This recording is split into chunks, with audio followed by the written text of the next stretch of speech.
Hey there, lovely people. I wanted in this video to share my week's experiences, really, of what death, grief, and guilt, and how they all seem to intertwine. And I'd ask this question now, is guilt showing up for you? Is guilt and shame presenting itself to you at the moment? It really feels like this is the energy that is coming up, that's very deep. It's very, very deep in our subconscious. It's like the lowest vibration that we carry is shame. Something like 300 hertz. It's so tiny, so low. It's the same equivalent of likened to the frequency of lead. So it's a very leaden, heavy emotion for us to carry, which blocks us from experiencing our natural birthright of joy and happiness and love and peace. So because we can't sustain that level of joy and higher frequency when we're carrying a low vibration of shame and guilt. So, excuse me, I've got a bit of a cold today, but there we are. It's probably all these emotions that have been processing and got a little bit stuck in the sinuses, so it's all a matter of still trying to process and release. So what happened for my story is I had to put a family pet down, and this has really hit me. It's really hit me very hard, more than I expected. And there's my little lover Poochie making her noises. She wants attention, bless her.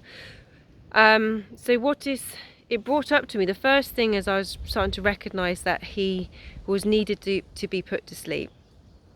It brought up so much guilt that all of a sudden I was questioning of, well, could I have been there more for him? Could I have been kinder? Could I have done more? And then it came to, which actually interestingly brought like a real sharpening of my senses to go, actually I choose to be, not need, to be more present, to slow down and not busy myself on different things that aren't necessarily that important, but somehow subconsciously I think it's important. So it's about me consciously making a choice that actually I want to spend more time and want to slow down and experience things more and see the beauty of things more. So it brought that up initially, and then actually with his passing, which I was with him, it just brought a tsunami of emotions up. So I thought, no, I'm going to let this come through, because grief and things have been something probably I've blocked in previous times, in previous experiences, and I've just let it come. I howled, I cried, and it was massive because grief attaches to grief.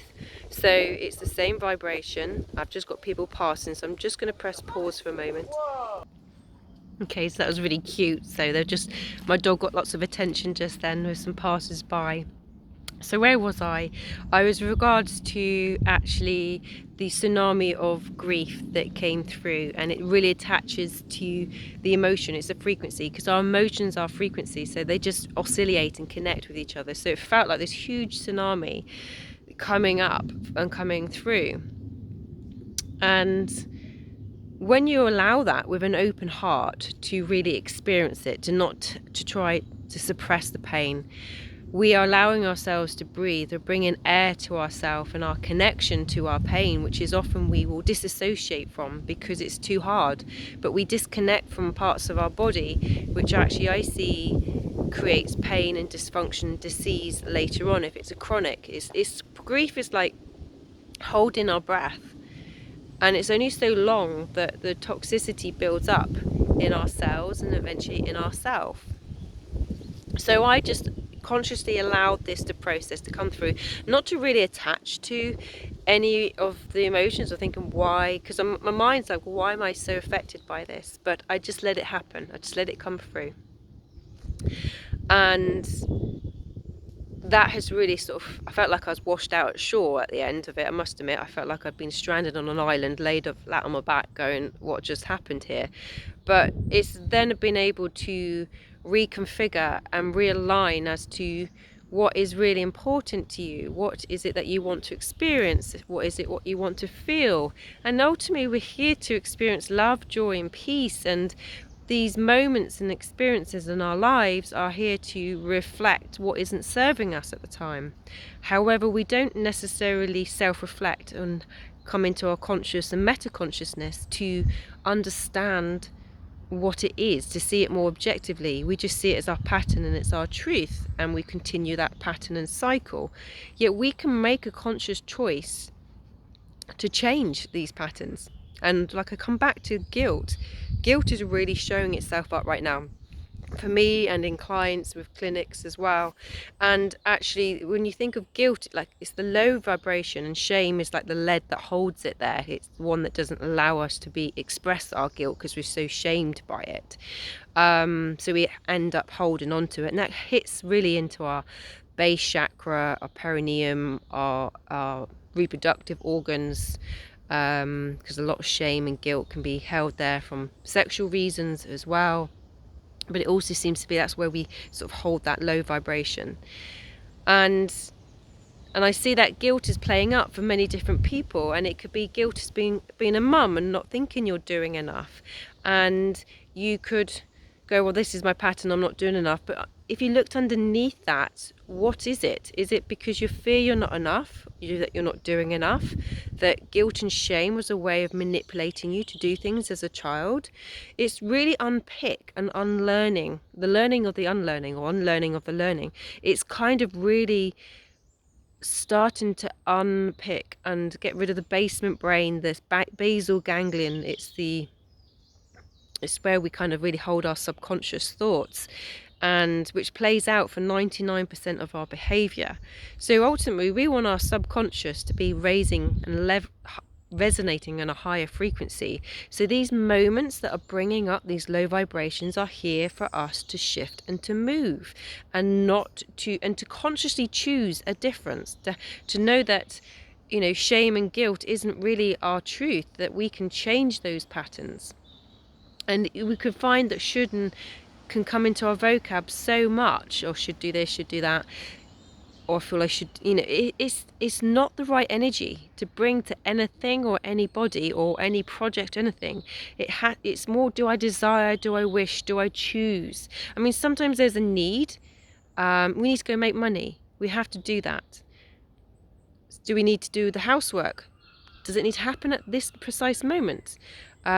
Can we relinquish any of that control? Can we recognize, because I remember after having children, the pattern of trying to find some form of control in my life was keeping things housework and tidy, and that made me feel comfortable, like I had an illusion that I was in control of my life. It's just, you know, obviously an illusion, so not true.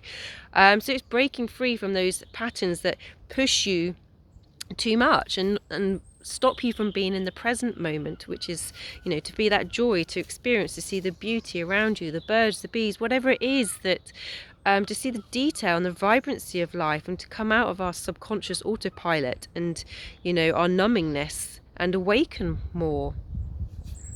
So again, with the guilt, with the mum aspect, you may find that you're feeling guilty because you're not spending enough time to them, because ultimately women have really come into this space of they're having to work, they're having to earn money, they need to run the house, they need to do, you know, look after the children, the food. There's a lot. And again, an element of this is actually, how can you delegate some of these responsibilities?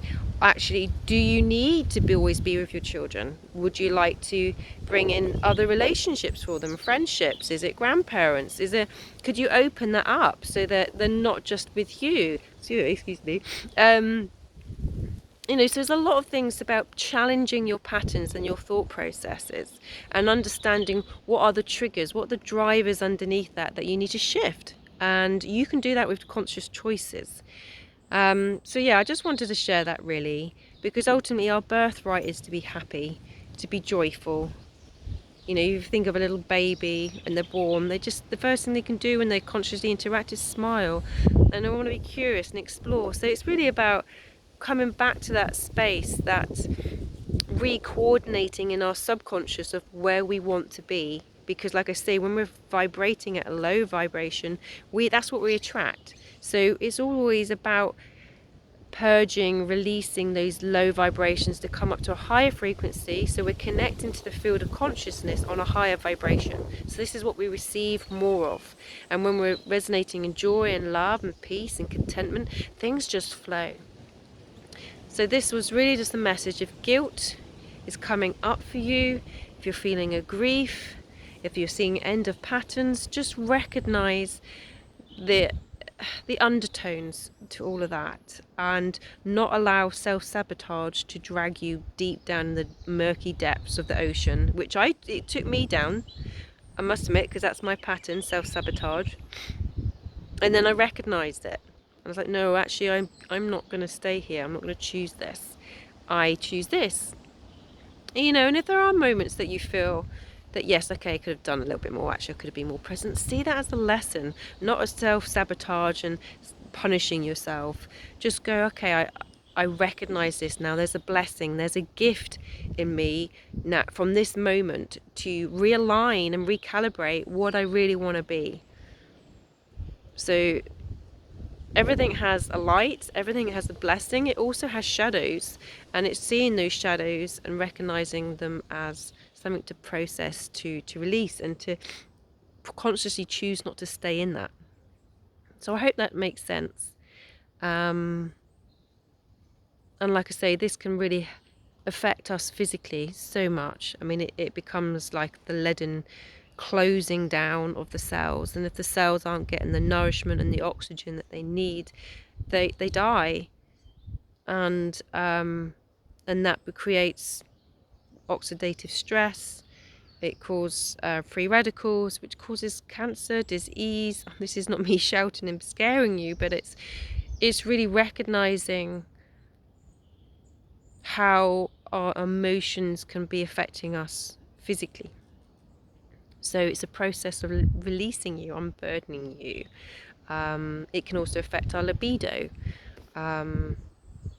menstrual issues, prostate. It's very, like I say, it's low vibration. So if you're struggling with any of those symptoms I've just mentioned, you may want to look at sort of connecting to, is there guilt? Is there an element of self-judgment, punishment that's coming through you? So, and you can do that through meditation. You can do that through simple journaling, going for a walk in nature, and just asking yourself, what am I carrying that's not serving me right now? You can do many things. You can have therapy, you can have counselling, you can have hypnotherapy, you can have myofascial release and energy work, which is what I do. It's about really connecting and bridging your mind and your heart and your body to release what isn't serving you, to give you those tools of empowerment. But like I say, there's many other things that you can do for yourself as well. So I hope this has been of help. It just felt a real calling to share, and I wish you well. Take care.